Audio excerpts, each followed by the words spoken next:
the magnitude of it. But we still thought even then that it is important to share our thoughts, what should be done and could be done. And we thought that what we have been doing during this time and now where we are, we thought that it's a good idea to discuss it with you, what we have been doing, and maybe you can pick some ideas, and you never know, maybe we can manage this pandemic in the end. And what we are talking about is really that the power that we have, the ability to change. And we are talking about what are the main beliefs right now, what people are thinking about mental well-being, and what are the values about it, and what Helena has been doing in SEB, and then I talk a bit of how we can manage this bit of resilience and mental toughness to be able to bounce back from this pandemic. And now I will give over to Helena, but later I will talk about psychological skills after Helena has been telling their experience, what they have been doing all this time and even before, and what they can do in the future as well. So over to Helena.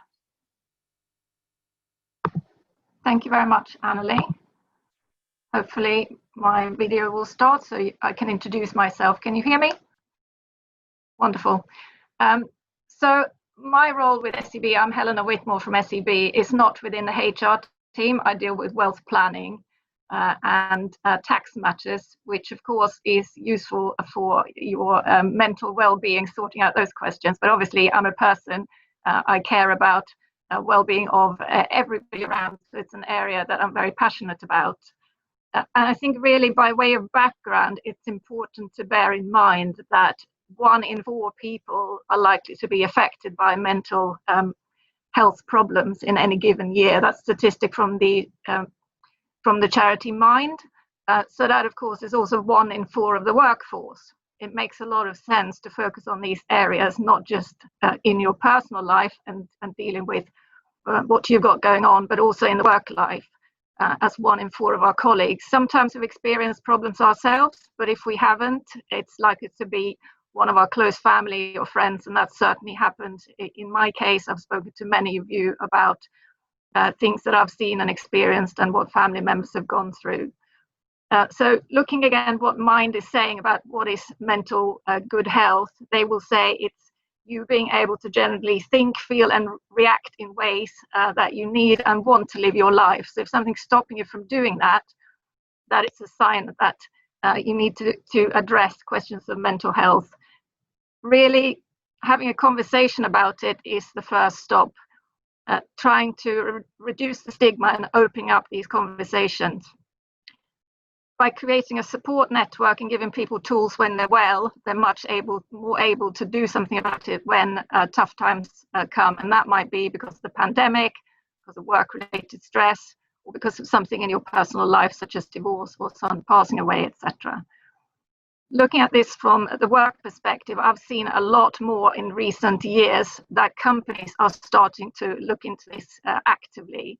So large companies are appointing well-being, inclusion and diversity officers who specifically act looking after that area only to make sure it's a real focus, because if we don't have well-being in the workplace, what's the point of coming to work? We're not going to perform well and we're not going to be happy. But it's not just a question of the mental well-being, it's really an overall thing. So looking at what we've done within SEB, what our excellent HR team have done, it's really starting the conversation on a much deeper level, and this predates the pandemic for sure. So we're looking at raising awareness within the workplace to begin with. So we've had, of course, workshops on diversity and inclusion, because if your workplace isn't diverse and people don't feel included, you're not going to feel well and happy. We've been looking at some very interesting psychology, for example, exploring the unconscious bias that we all have. We probably aren't aware of at all, that makes you act in certain ways and perhaps not being as open and receptive to other people's ideas as we should be. So getting a better understanding of that is very fascinating. There's a lot of good books to read on the subject as well. We've had workshops on how to create psychological safety within the workplace, meaning that you feel able to actually communicate with your colleagues as well as your family and friends. And we also had a very good workshop on the 6 pillars of well-being, which of course shows that it's not just mental well-being, but you're not going to be very happy and performing well if you're not getting any sleep, and if your diet is not healthy enough, and all those other parts that make up a good and healthy lifestyle. Just focusing on the whole, the person is a whole thing. If you neglect any part of it, we are all going to suffer.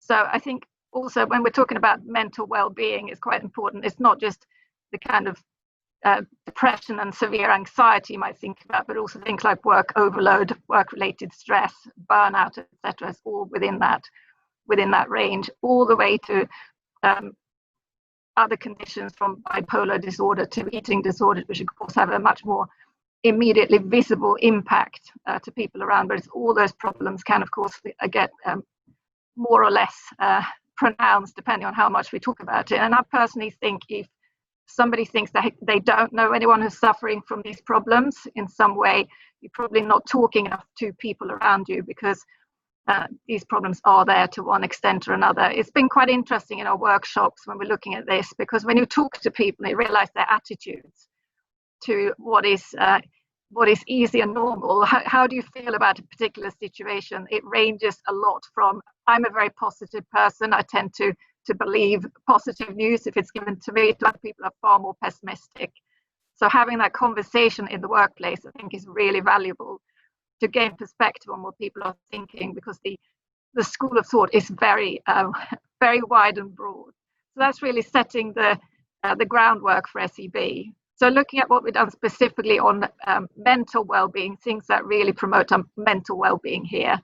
Well, of course, with the pandemic, we tried really hard to keep in touch with all of our teams to make sure that people are okay, because you don't really see them.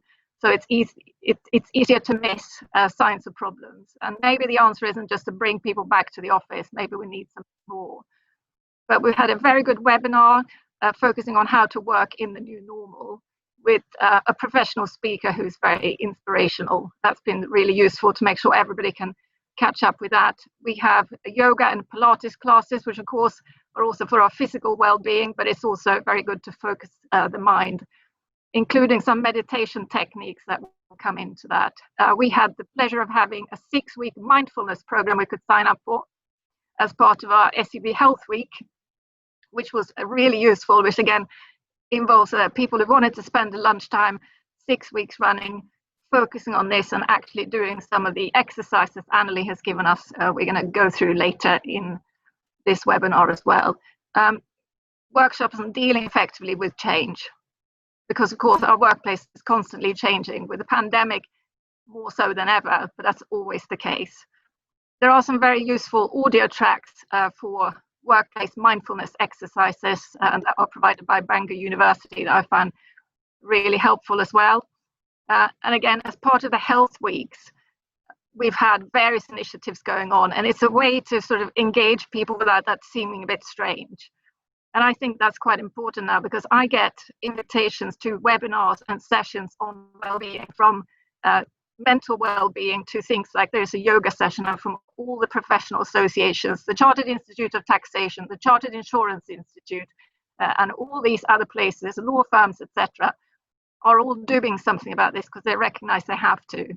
And interestingly, that came before the pandemic. So it is an easy way to sort of pick up now and say, now we really, really need it. So these are just some of the examples that I think any company could do, because obviously SEB as a whole is a larger company. Our London office isn't huge, but these are all resources that you could access, or of course working with a professional such as Annely, because raising the conversation, I think, is the first start. And unfortunately, we can't do these face-to-face events, because that's when we really have a chance to learn about people and have opportunities to explore these things, even if it's not our working area. So that's probably, so I think SEB is a really good company to work for. It's a caring organization. It tries its best. And when I speak to colleagues, they seem to agree, which is nice.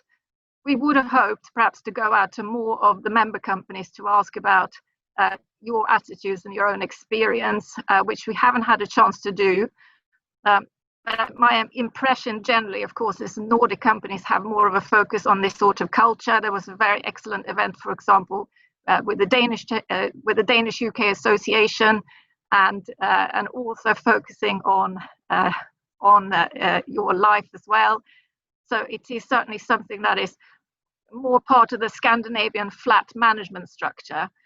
But again, larger companies, of course, can do more. I think there is time for every company to do something, even if it's just having a virtual coffee and saying, did you see this Wellbeing webinar, and raising the conversation. I think that would be a good start. Everybody should be doing something. That's my hope. So Annely, do you want to pass on to the next? So Annely has given us some exercises we can hopefully do together, and I will do my best to do them justice, because this is something you could be doing to focus your mind whenever you need it. And you can Google these exercises. It will explain it more, what they're for and what might be the best one to pick. If you've ever done a yoga session, chances are you might have done some of these. So the first one we'll look at is the square breathing. I think this is also called box breathing, which is really a question of you first begin by exhaling all the air in your lungs, and then you gently inhale through the nose to a slow count of 4. You hold it for a count of 4, and then you gently exhale through the mouth to a count of 4. And at the bottom of your breath, you pause, and then we start again. So I will count you in, and hopefully it's hard to count and make the sounds, but I will count and we'll try our best together.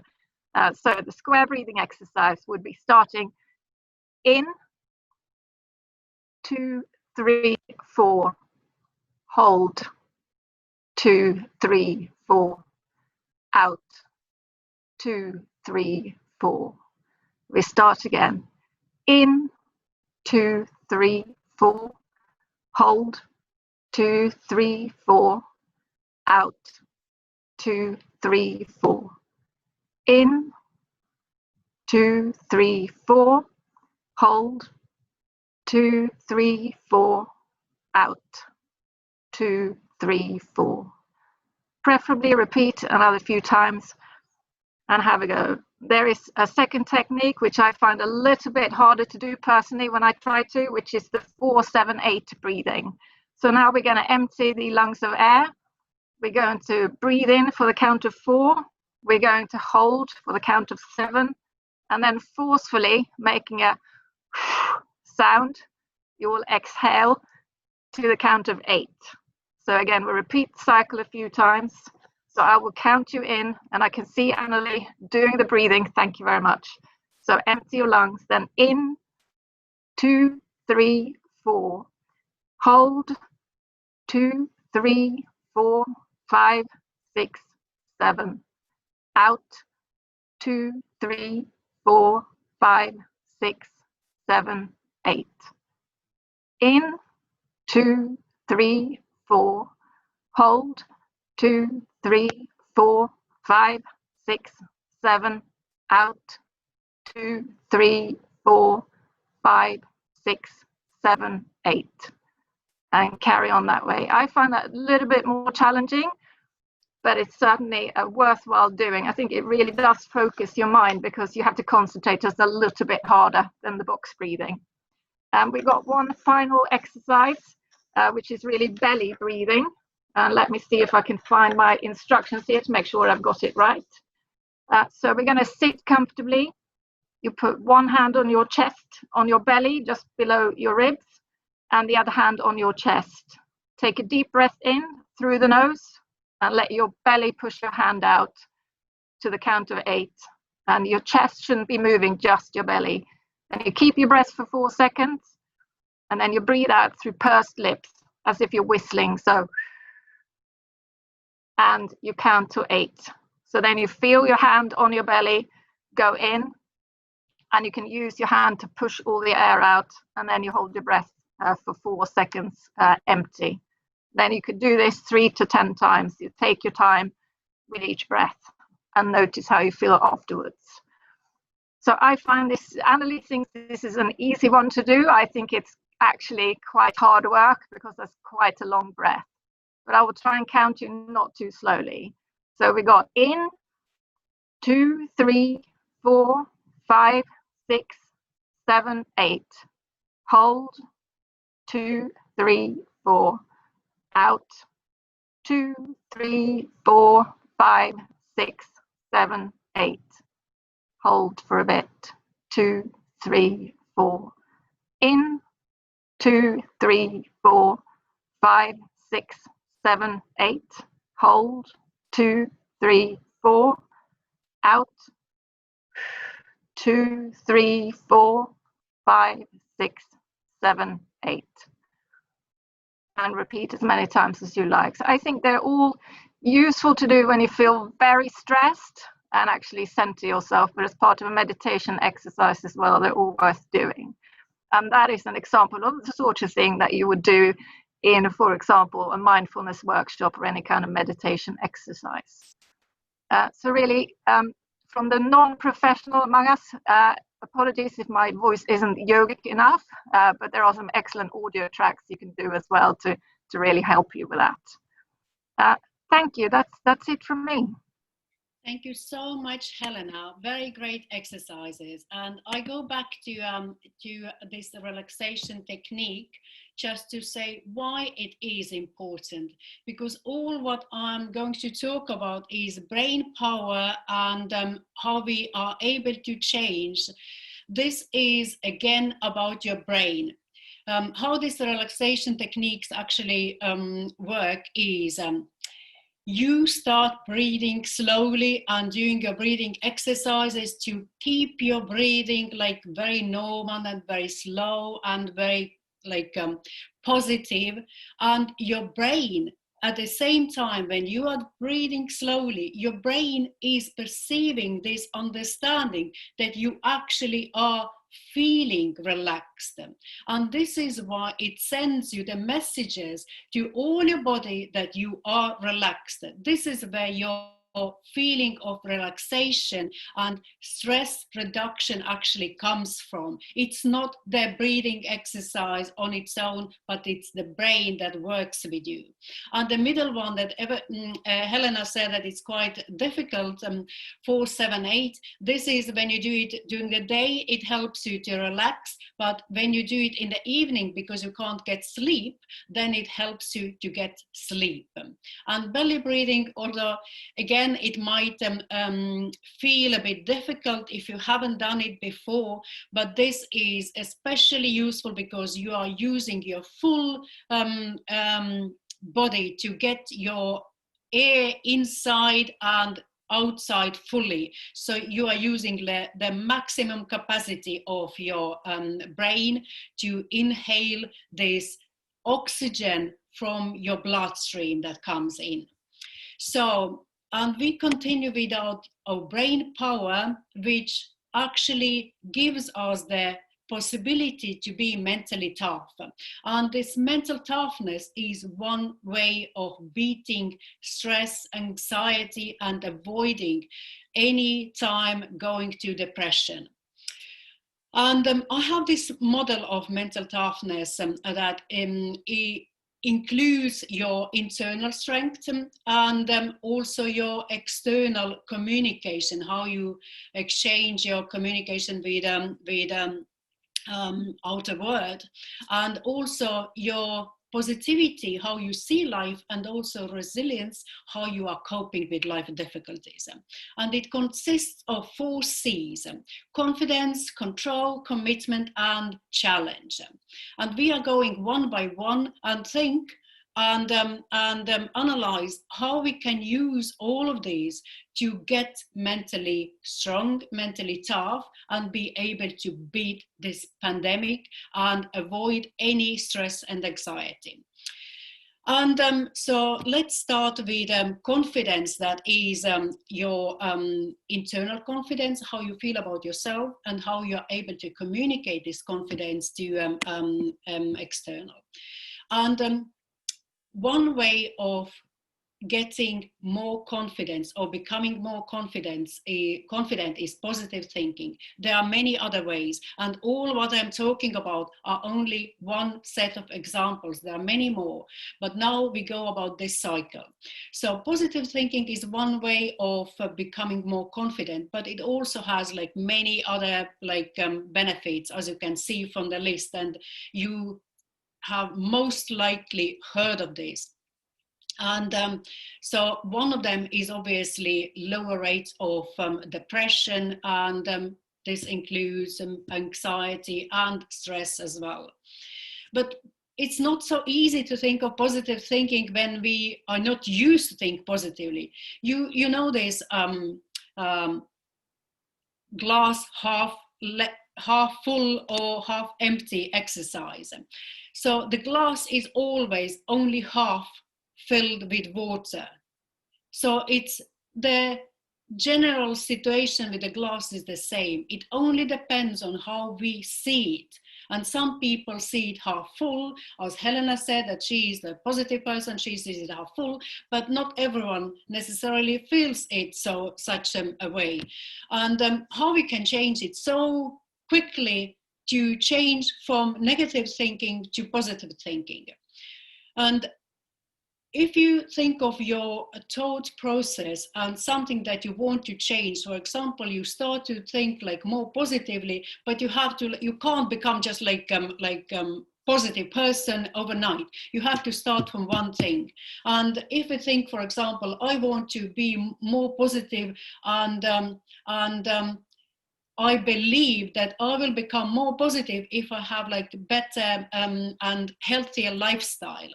So to do this, I must really think why I haven't been able to do this before. What are my thoughts that are stopping me to do this? And maybe I have some unconscious understanding that I think that it is always stopping me. Maybe I think that I'm too lazy. Maybe I think that I'm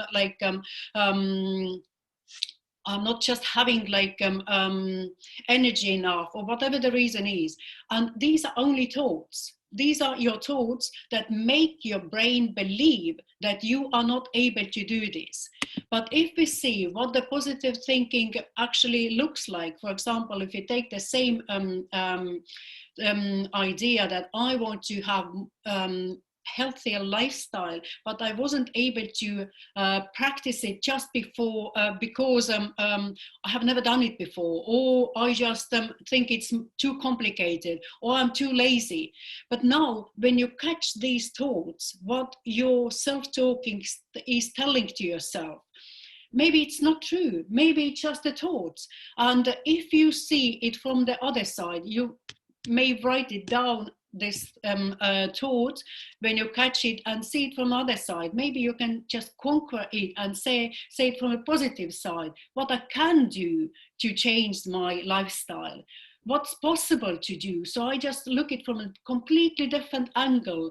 Or I think that this wasn't because I'm not able, or I'm lazy. I just didn't see it possible. And now when I see it possible, then it will become possible.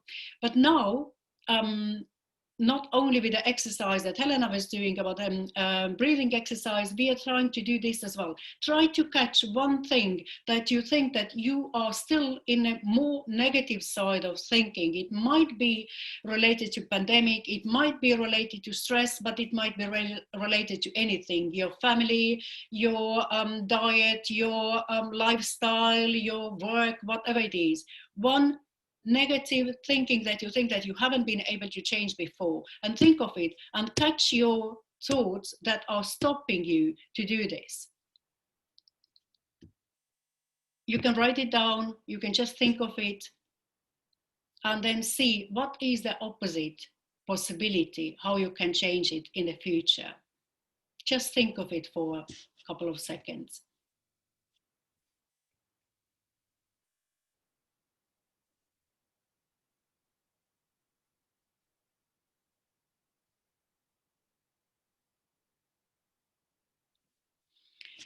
And now, after we have been able to catch this negative self-talk, we are able to change it to positive, and this will change your thinking to positive. You start thinking more positively. But this is only next starting point, how we can change our resilience and not able to suffer from stress. So let's go back to the model and see what's next. Now we have to get control of your life, and this means emotional control, and emotional control is actually why we are not suffering from stress. If the stress is all over around us and the pandemic is still there, but we are able not to take it into account, and we are still able to live our life to the fullest, and how we can control our life as well. And now going from the positive thinking, believing that we are able to achieve this positive thinking, we can go to the next level and think of our goal setting.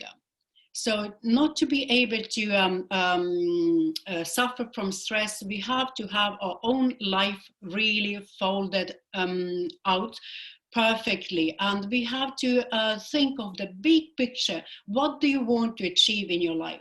Again, it's not related to this pandemic, it's not related to how to survive the pandemic, but what do we want from your life?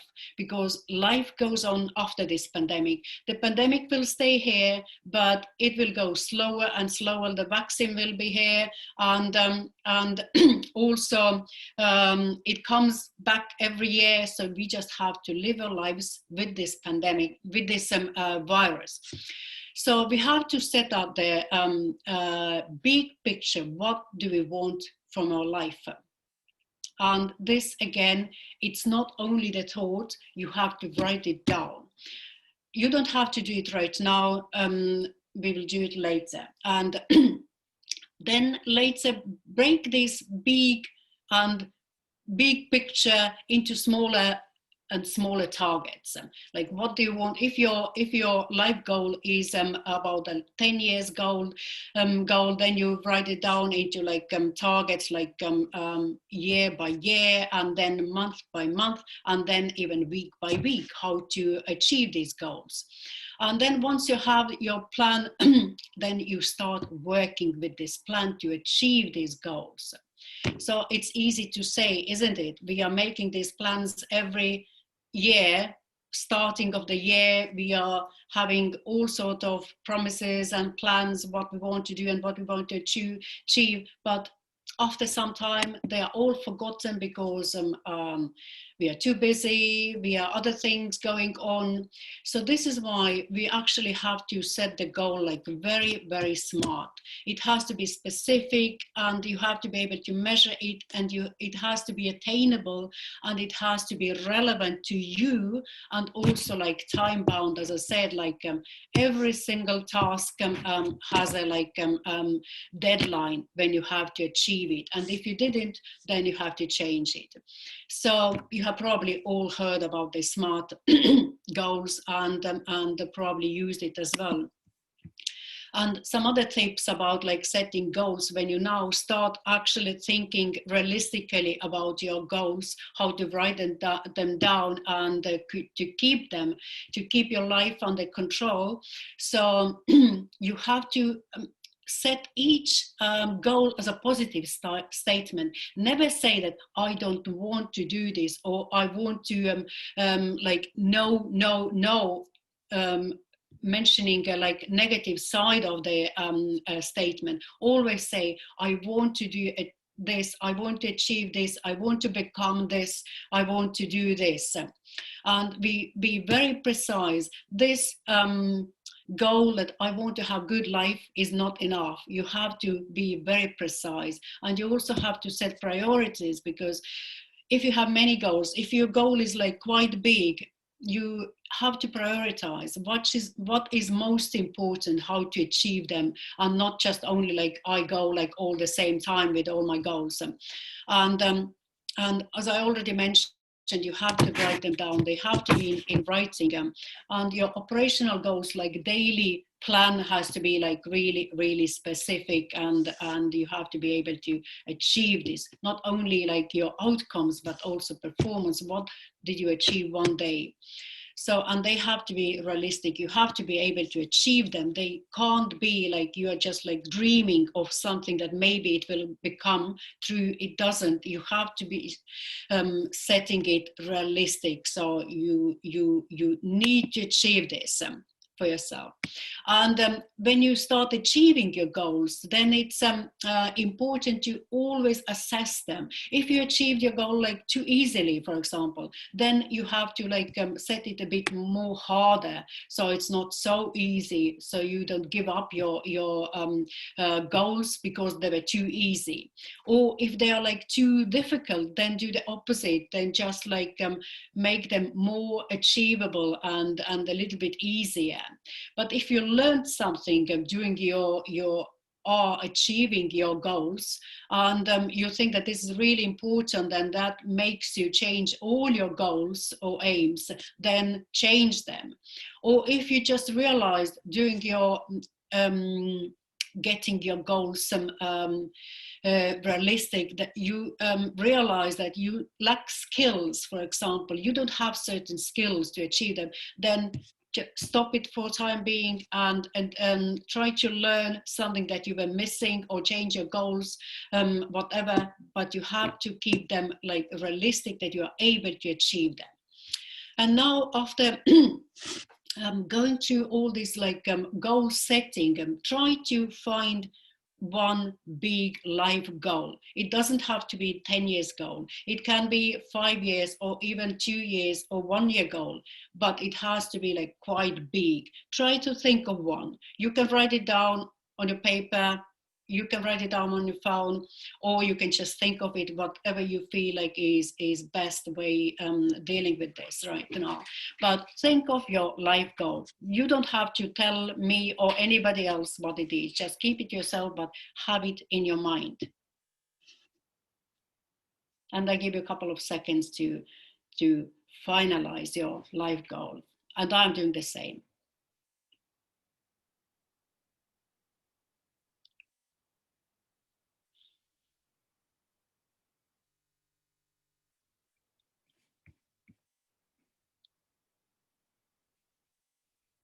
And now after you have thought of your goal, we go back to the model and think that after you have set up your goals, this means that you are able to control your own emotional life.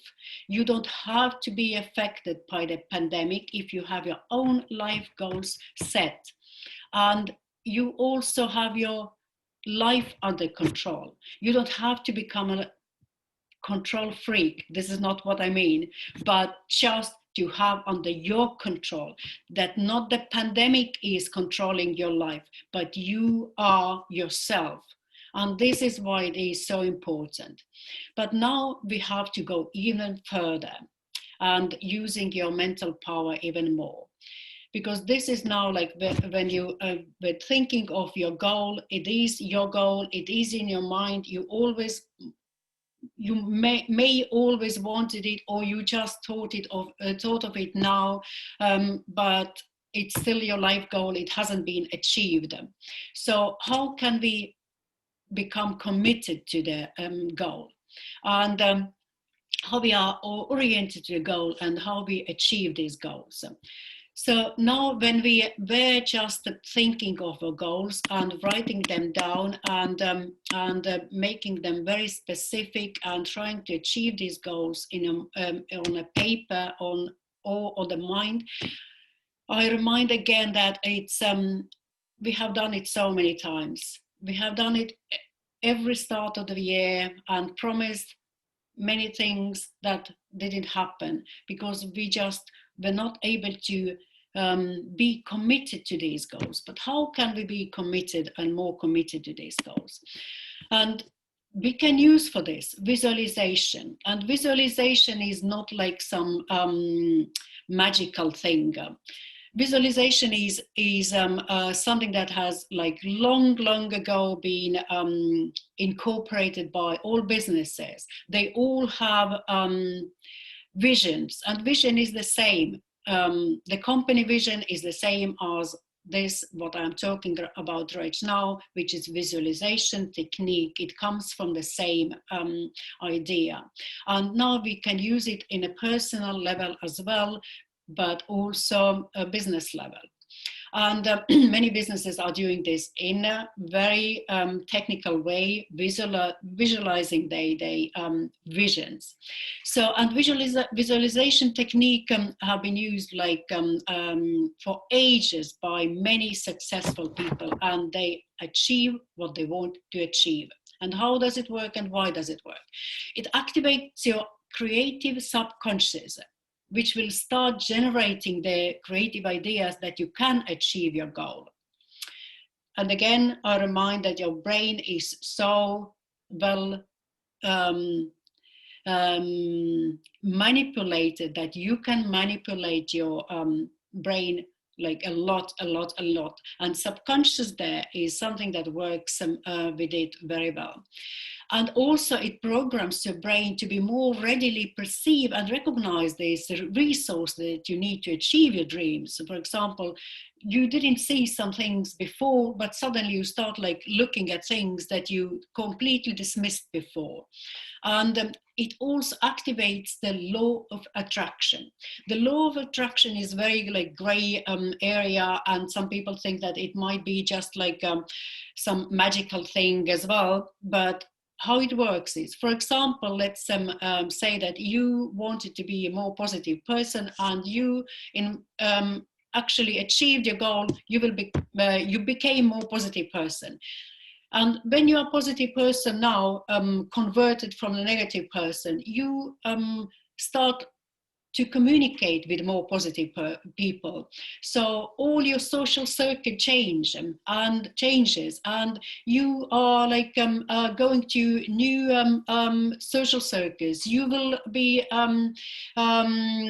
exposed to more resources, new resources and new circumstances.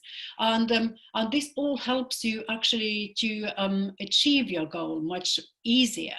And it also builds your internal motivation to take necessary actions to achieve your dreams. So they are basically your dreams, but they are visualized dreams. And we can later say what's the difference between the dream and vision. And how exactly it works. As I said, your brain is very easily manipulated. And when you see your goal as already completed in your mind's eye, it makes your brain believe and your mind believe that this is already reality. And as I said, and you might have heard that many successful people have used it for ages, and they all claim that they have used it, but you might not know exactly how it works. But it uses exactly the power of subconscious mind. And when we visualize this goal as complete, it also creates some conflict in your subconscious mind between what you are visualizing, what is your vision, and what your current situation is. But our minds are very hardwired to resolve such conflicts by working towards to create your current reality, current reality that matches your vision, what you have seen and envisioned. So it starts subconsciously working with you and on you. And it also activates the creative powers of the subconscious mind and motivates you to work even harder and to create solutions. And you will also notice that you are motivated and you are doing things that you never believed you can do before, and you wanted even to avoid. And this all brings you closer to your success. And but this is not enough. Now I can say that what is the difference between the dream and the vision.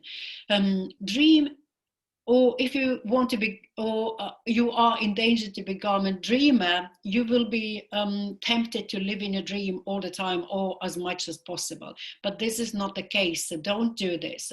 Otherwise, you will not be able to achieve your goals and your visions.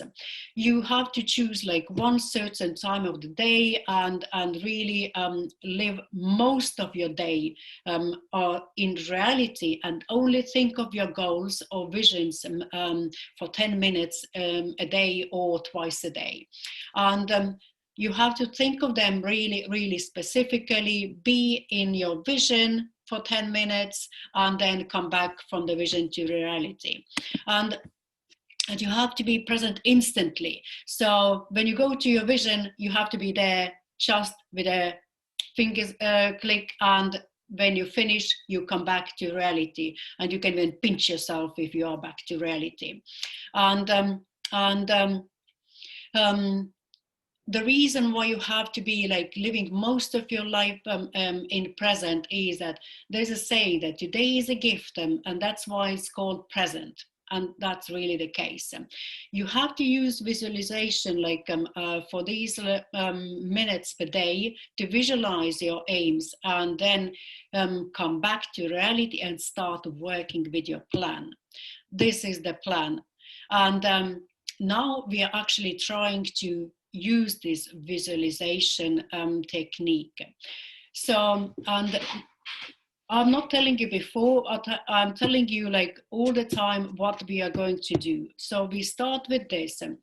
Close your eyes and take the same vision that you made as your plan, your like big picture of your life. Take this and have it in your mind and close your eyes. And now in our vision, we go to the cinema. But we are on our own, we don't have anybody with us. And you take your seat, but all the cinema is empty. You are there just on your own by yourself. And you are now starting to watch the movie. But the movie that starts is you. You are the main character in the movie. You have to really keep yourself sitting in your seat and seeing the movie. And the movie plays out this vision that you had just have as your big picture of your life. See yourself being there, doing what you are doing in your ideal life or your dream life. Where you are, how you look like, what are the people around you, who are the people around you, what they are doing. Maybe you are talking to them, maybe or you are just like watching something or doing something yourself and there are no other people. What are these objects around you and what is around you? But this is all the picture, this is movie that has been recorded about you, and it's now playing out. Watch this for a minute. About you, yourself, recorded movie or filmed movie.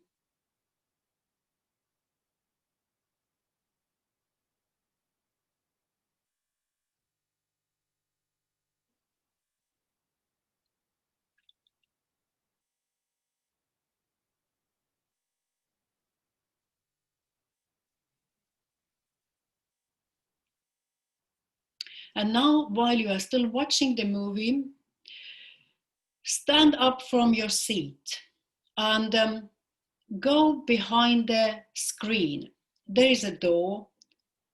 Walk up there and enter the door, and you suddenly find yourself inside of this recorded movie.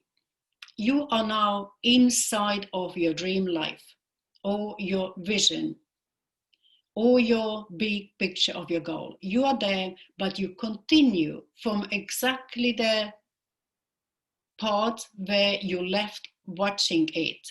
Now you do these things, whatever you were doing. You talk to people you were talking before. But the difference is now you can touch things. You can touch yourself. You look down at yourself and you can see yourself. You can look at the mirror and you see yourself. You can smell the smells around you.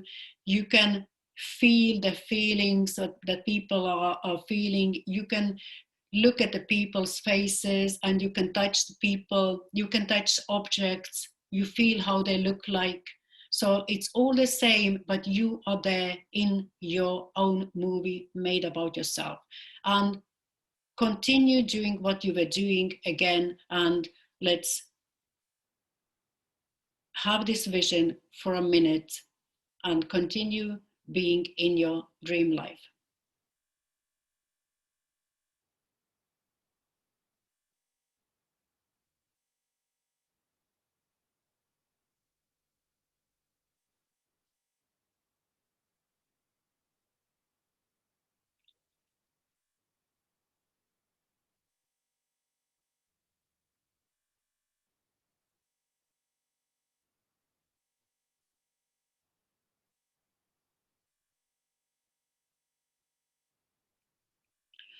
Now, after you have been in your movie about yourself and you were there, and your eyes are still closed and you still see yourself in there, now come back to your seat. Enter the screen, exit the movie and come back to your seat. Your eyes closed, and while on the seat, continue watching a movie. So you were there, but now you are still watching it again from the big screen in the cinema, and you continue doing the same things that you were doing before, or you do something else, whatever your action plan is there. Continue watching yourself doing this.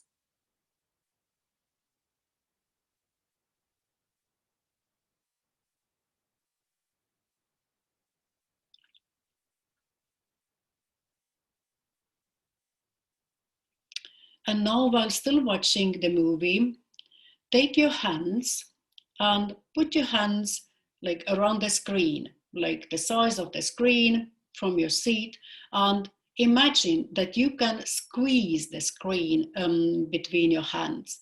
Squeeze it smaller and smaller and smaller until it is the size of a TV screen, until it is the size of a tablet screen, and until it is the size of a phone screen. And then imagine it's actually like a sheet, only the sheet like seaweed sheet. And now fold the seaweed sheet with a movie still playing on it. Fold it like a small bit and eat it. Just eat it. You ate the movie about yourself. And it is inside you. And now you have this feeling that all this movie, all this vision about your future dream, your vision is inside you already. And this is where we stop. And now pinch yourself to be back to reality and think what we can do with this and why does it work. Now, after you have seen yourself in this vision, whatever you wanted to achieve, it is your own vision and you can achieve with this whatever you want. It doesn't mean that you have to be affected to anything outside. This is your vision and this is like much easier to committed to. And but there is still one part of the model, which is challenge. And the challenge is like, we can see all these like positivity, all these commitment and the control, but if this pandemic gets worse, and it will get worse, so we might fell ill, we might lose jobs, our families might suffer like enormously, economy will go like down even worse and worse, and any other things that will happen, some of them will happen, but some of them definitely will happen. So what can we do then? And now there is another visualization, and this is negative visualization. So instead of thinking only positively about everything, think like what we are now doing. You have your vision, you have everything, and you think that it will play out like absolutely perfectly. You have your vision and you will achieve it because it's your own vision. But if something actually happens negatively and it affects you so badly, all stress comes back, all anxiety and depression and even worse will come back. So how to avoid this? So now, instead of all positive what we have envisioned, try to think of the most negative scenario that could happen to you or your family or your work, whatever it is.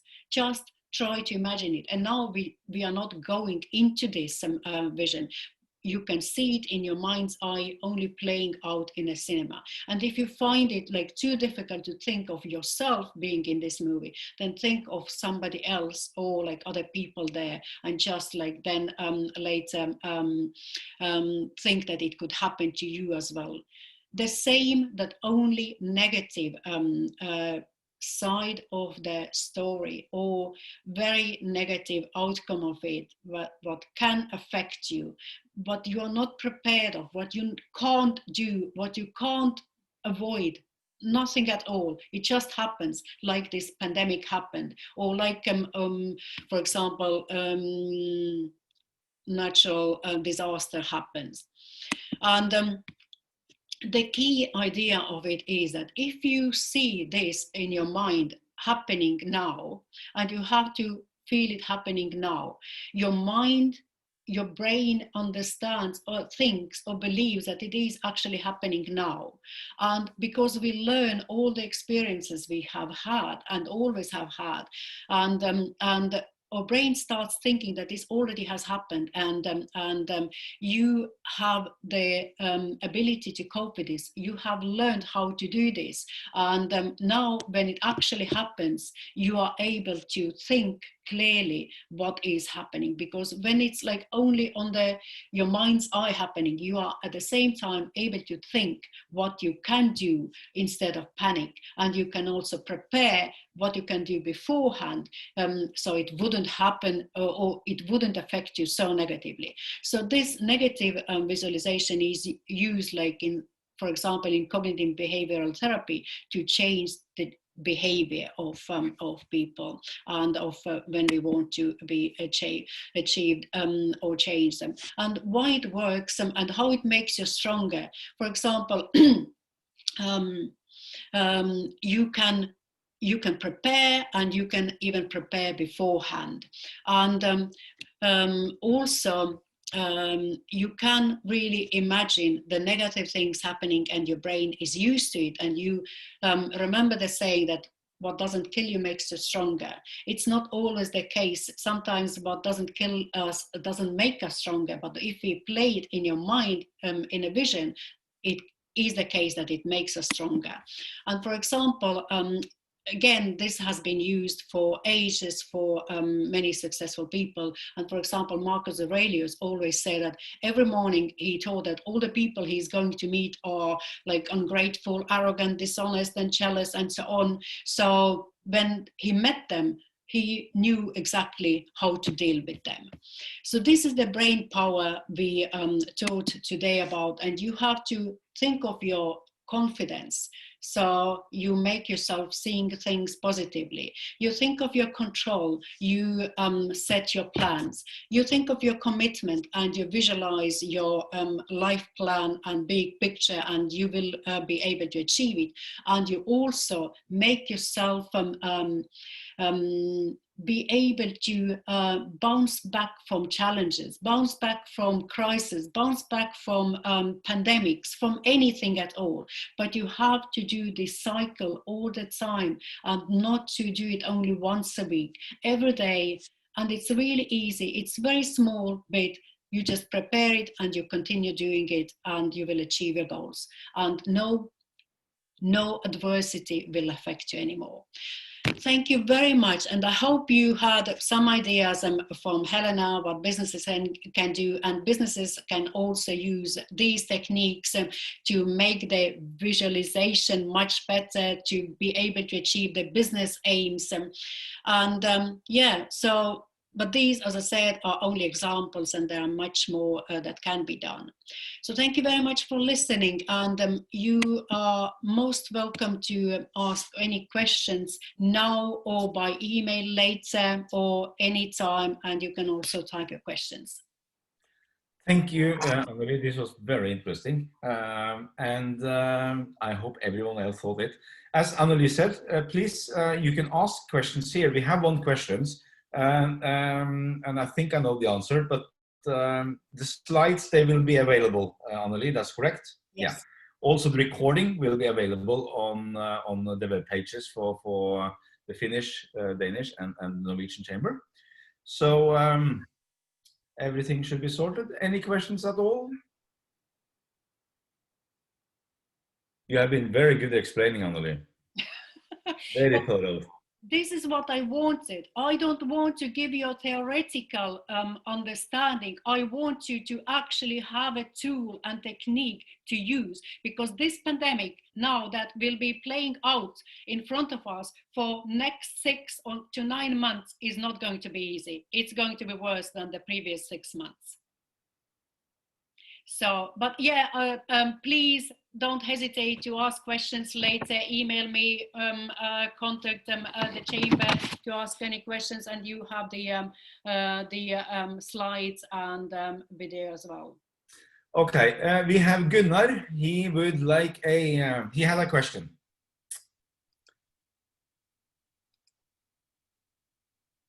Gunnar, can you unmute yourself?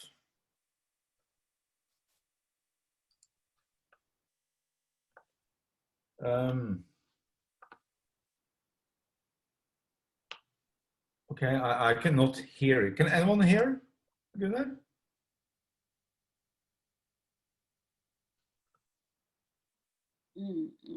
Let's see, there's a question in here. No, we can't hear you. Yeah, it's your question. Well, hang on.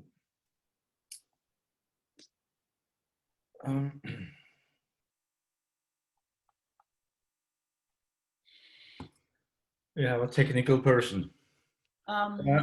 Nyosha, can you open for the line, please? Can I? All right. We cannot hear you, Marcos.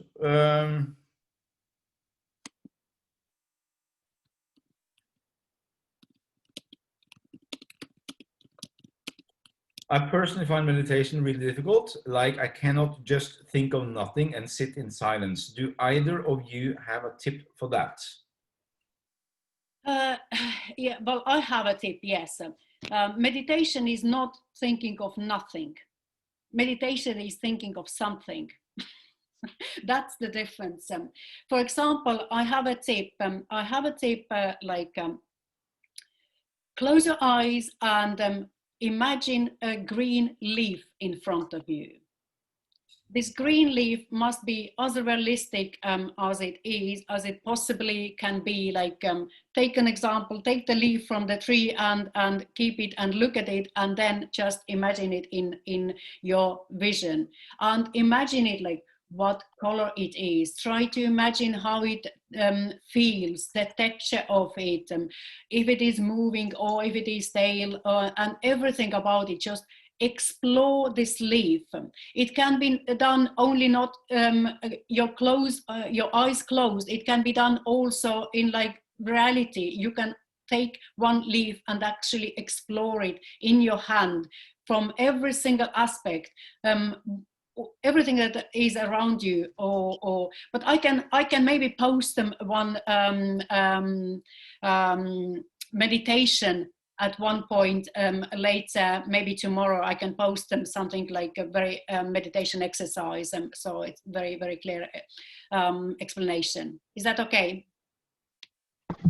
I think also from our perspective, when we did these exercises with our teachers, people found exactly the same, and I did as well. And what they were saying, which was helpful, is that if you can manage to do this for just a few seconds, that's a good thing. It gets better with practice. The 20th time we try it, we can focus for a little bit longer. And I think that helped me accept that I will get better at meditation. Yeah, I also, yes, I need to say this, that you shouldn't expect to be like good at it from a start. It needs practice, a lot of practice, yes. And then we have another question. Meditation can also be doing something that requires a deep concentration, such as drawing or painting. There are coloring books that you can buy for this. So it was a comment. Oh yeah, the meditation can be anything, as I said, like eyes closed, eyes open, things and no things. There are so much more possible, yes. So Gunnar's question, was it asked or we couldn't see his question? Yeah, well, I have a question here from Marcos. How can redress negative feelings and thoughts, as those might become obsessive, especially if related to work, colleagues, or other people? How can we redress, you said? Yes. It's the same as I explained. Take this one specific negative thought and write it down for yourself and think like as half glass empty, half glass full exercise. See it, what it is negative about it, and see what you can change or you can do actually not to see it as a negative, and try to avoid it. Maybe you can just like see yourself as being able to change it. I know that it's work-related questions are not so easy. Maybe there is something more that needs to be changed and done. Maybe you have to talk to somebody. Maybe you have to talk to your colleague. Maybe you have to talk to a manager. It's not so easy only to change it in your mind, because it's not only related to you. You have to take more action, but you have to see for yourself first what you can do and what is possible to do, and then talk to other people. I think I'd like to add there that sometimes we need external help as well, because not all problems can be dealt with. And I've certainly seen this with family members who really needed medical treatment, and that is the only solution for it. But talking as well, so don't forget that sometimes we need more.